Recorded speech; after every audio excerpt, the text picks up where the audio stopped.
Merci Céline, merci Johan de venir témoigner pour nous de votre démarche QVT mise en place au sein du groupe STEF. Démarche qui a récemment été mise à l'honneur à l'Assemblée nationale et un prix qui vous a été attribué au trophée Sport et Management, donc le prix entreprise. Donc félicitations pour ça.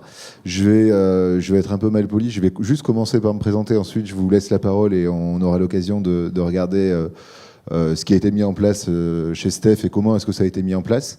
Moi je suis le fondateur de Sport Heroes, qui est donc une start-up dans l'univers du sport, née en France, à Paris, il y a presque 6 ans maintenant. On a commencé par des activités plutôt auprès du grand public, avec pour mission d'inciter le plus grand nombre à faire du sport et à bouger et lutter contre la sédentarité. Et puis depuis 2 ans, on a développé une solution à destination d'entreprises qui souhaitent faire vivre cette démarche et finalement nous rejoindre dans cette mission de lutter contre la sédentarité et inciter le plus grand nombre à une activité physique suffisante, faire du sport et même au-delà de ça, prendre un peu mieux soin de son bien-être.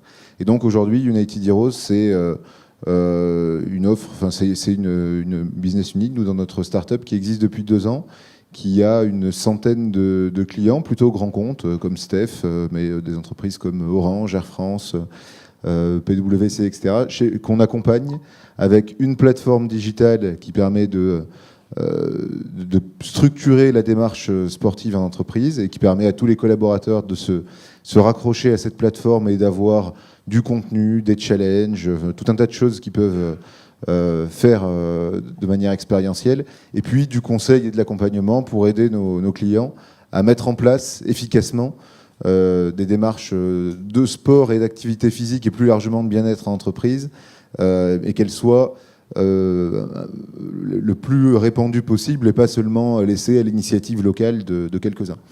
Voilà pour la présentation. J'en reviens à Céline et Johan. Peut-être que pour commencer, vous pouvez aussi vous présenter et nous expliquer quel est votre rôle au sein de Steph. Bonjour à toutes et à tous. Donc, Steph, c'est un groupe européen de transport et logistique de produits alimentaires sous température dirigée. Donc, nous sommes 18 000 en Europe, implantés dans 7 pays et nous employons à peu près 60% d'ouvriers qui sont soit conducteurs, et donc vous voyez sur les routes au niveau européen, soit manutentionnaires dans nos différentes plateformes. Donc, pour ma part, j'ai en charge toute la politique responsabilité sociale et sociétale du groupe, dont la diversité et l'égalité des chances, on en a parlé tout à l'heure, tout ce qui concerne les engagements sociétaux du groupe en Europe, avec un gros volet sur l'insertion professionnelle des jeunes. Et puis enfin, la politique santé, sécurité et qualité de vie au travail, dont Johan a la charge pour le groupe Steph. Johan, peut-être un petit mot.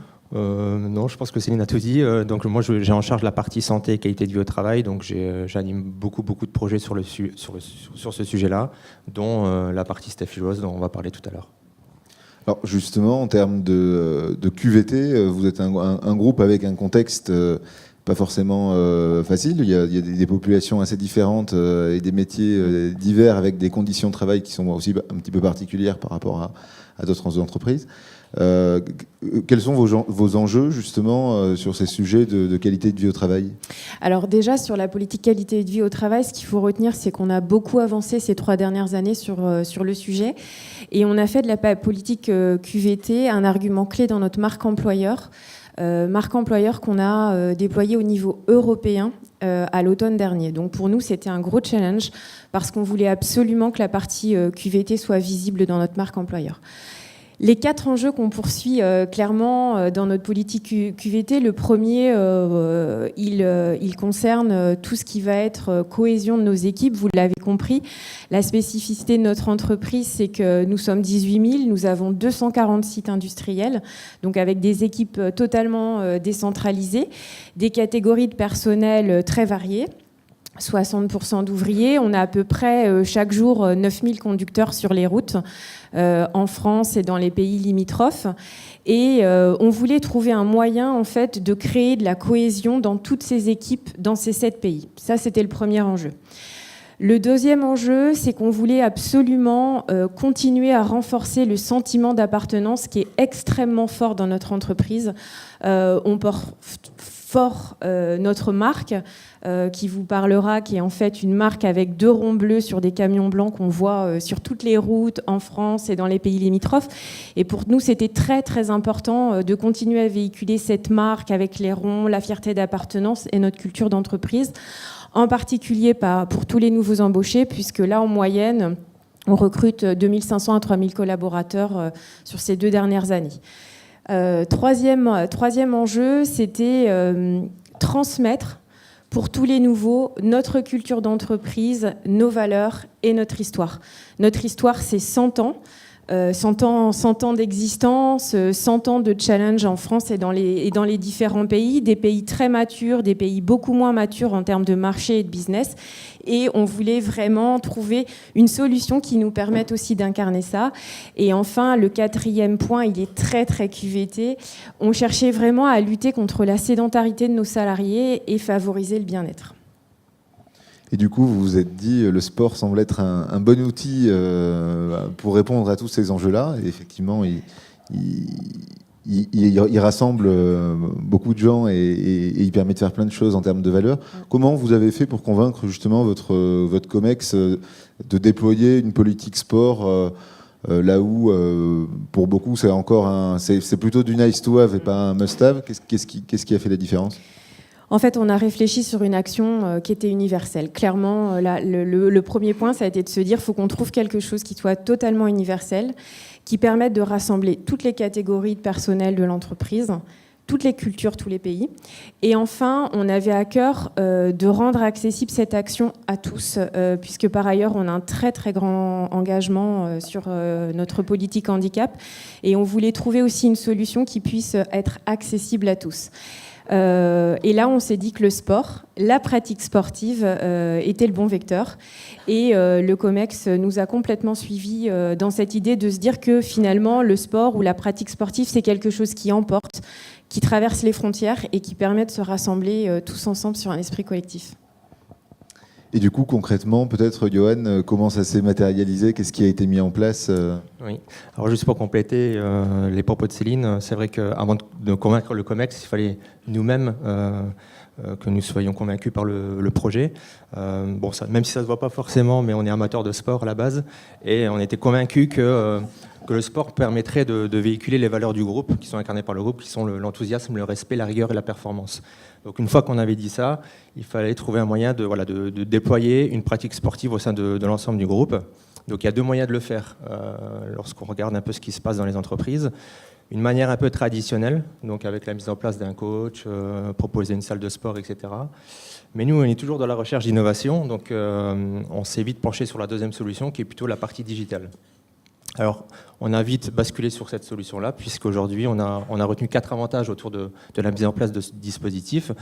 Le premier avantage, c'était que ça permettait de toucher, encore une fois, 18 000 collaborateurs dans les différents pays, quel que soit le poste, le métier occupé, etc. Le deuxième, c'était de pouvoir proposer de suivre toutes les activités sportives, quelles qu'elles soient. La randonnée, le ski, la natation, le jardinage, donc voilà. Et ensuite, le troisième avantage, c'était de pouvoir proposer un programme qui s'inscrirait dans la durée, tout au long de l'année, et qui permettait de faire grandir la communauté de sportifs. Et enfin, le dernier avantage, c'était de pouvoir y véhiculer des messages forts liés à nos enjeux autour de la communication, de notre politique RSE, de la cohésion, comme le disait Céline. Et si je peux en rajouter un dernier, c'était le coût. Mine de rien, la solution digitale proposée à 18 000 collaborateurs, ça représente un coût. Mais lorsqu'on compare cela avec la mise en place d'une salle de sport, d'un coach, etc., on n'est pas dans le même budget. Donc voilà un peu les avantages. Et c'est ce qui nous a conduit à mettre en place donc, Steph Heroes. Et alors, du coup, quels ont été les bénéfices après quelques mois de mise en place? Est-ce que tu peux déjà nous livrer quelques... Oui, alors le dispositif a été mis en place depuis quelques années. On a démarré la réflexion en 2016 et ensuite on a fait évoluer trois programmes. Le dernier en date a démarré le 2 avril. Et donc les bénéfices que l'on a constatés, effectivement, c'est d'abord d'avoir su toucher toutes les strates de l'entreprise. Donc ça, c'était un des premiers objectifs que l'on recherchait. Le deuxième, c'était de pouvoir travailler avec un prestataire professionnel qui puisse nous accompagner tout au long de la démarche, à la fois dans la préparation, réflexion, parce qu'il y a un gros travail quand même à mener, dans l'animation, etc. Et enfin, le troisième bénéfice, c'était encore une fois de s'inscrire dans la durée. Donc tout au long de l'année, de pouvoir fédérer les collaborateurs à travers la pratique d'une activité physique et sportive. Donc ça, c'était effectivement ces bénéfices. Sur les résultats, si je peux basculer sur les résultats, tant qu'on y est, les résultats aujourd'hui, on a donc ça a monté, c'est monté progressivement. On a à peu près 3000 collaborateurs aujourd'hui qui sont impliqués dans la démarche. Donc on était parti au départ sur un échantillon. On s'est vite aperçu que la mayonnaise allait prendre. Donc on l'a proposé à l'ensemble des collaborateurs dans un deuxième programme. Et là aujourd'hui, on a 3000 collaborateurs qui participent au projet. Ensuite, on a pour chaque programme réalisé un bilan. Et les bilans nous ont démontré que 30% des collaborateurs s'étaient mis à exercer une pratique sportive. Donc lorsque notre objectif est de lutter contre la sédentarité, on y est complètement. Et enfin, un des troisièmes résultats, c'est les nombreux messages positifs que l'on a reçus qui illustrent à la fois le bien-être, mais également tous les messages qu'on peut y véhiculer, encore une fois. On a eu des messages sur le fait que c'était vraiment intéressant que l'entreprise s'engageait dans une démarche de fond sur la qualité de vie au travail, que ça permettait de voir l'entreprise d'une autre manière. Donc c'était aussi un des objectifs qu'on recherchait derrière ça. Donc aujourd'hui, beaucoup de positifs suite à ce programme. Sachant que dans les mécaniques proposées, vous le liez aussi à vos actions sociales, sociétales, solidaires. Tout à fait. C'était un point très important pour nous. On n'a pas trop insisté, mais effectivement, on porte toute la politique RSE pour le groupe. Et on voulait absolument que dans l'application, et entre autres, toute la catégorie employés, ouvriers qui n'a pas forcément accès à intranet et à des supports digitaux, puisse accéder via le smartphone, via l'appli, à tout ce qu'on fait d'un point de vue social dans l'entreprise ou sociétal sur tous les territoires et tous les pays où on exerce. Est-ce que vous avez eu des difficultés particulières à la mise en place de ce programme ou dans le fait de convaincre votre COMEX ? Ce qui est important, et Johan l'a très bien expliqué, c'était en fait de faire comprendre que l'application digitale, c'est aussi la modernité. Donc ça, c'était toute la conviction qu'il fallait apporter au comité exécutif. Ensuite, en facteur clé de succès, je crois que ce qu'il faut retenir, c'est l'engagement du prestataire. Parce que pour réaliser un tel programme à l'échelle européenne, sur une entreprise totalement décentralisée, il faut une super communication, une super animation et de l'événementiel quand on lance le programme. Là, Johan vient de vous dire, on a seulement lancé le programme il y a 2 mois, on est déjà à 3000 collaborateurs et on est parti sur 1 année, avec des challenges différents qui vont faire appel et qui vont parler aux collaborateurs sur des sujets sociétaux. Moi, je pense qu'une des clés de succès là, du programme récemment, c'est qu'on a mis en place des capitaines d'équipe. Et ça a beaucoup parlé à tous les collaborateurs au niveau européen. On les a appelés les Heroes. Et les Heroes ont la responsabilité de faire bouger leur équipe, les challenger quotidiennement, s'amuser sur la plateforme, faire utiliser le chat, parce que c'est aussi un outil de collaboration et de bons moments partagés. Merci beaucoup. Mot de la fin, nous, de notre expérience aussi et de notre regard, ce qui est intéressant, c'est qu'il n'y a pas 2 entreprises qui mettent en place le même programme. C'est que systématiquement, en fait, le sport, c'est comment est-ce qu'on peut l'utiliser comme un outil, comme un vecteur pour servir des intérêts en termes de communication, de marque employeur, de qualité de vie au travail. Et finalement, et c'est aussi tout le loisir et le plaisir pour nous, c'est d'imaginer avec des personnes aussi engagées que Céline et Johan.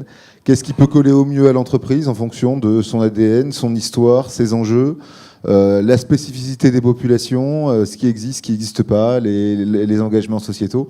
Et on arrive en fait toujours à utiliser vraiment le sport comme un vecteur qui rassemble, universel. Et c'est ça qui est intéressant. Merci beaucoup en tout cas. Merci. Merci.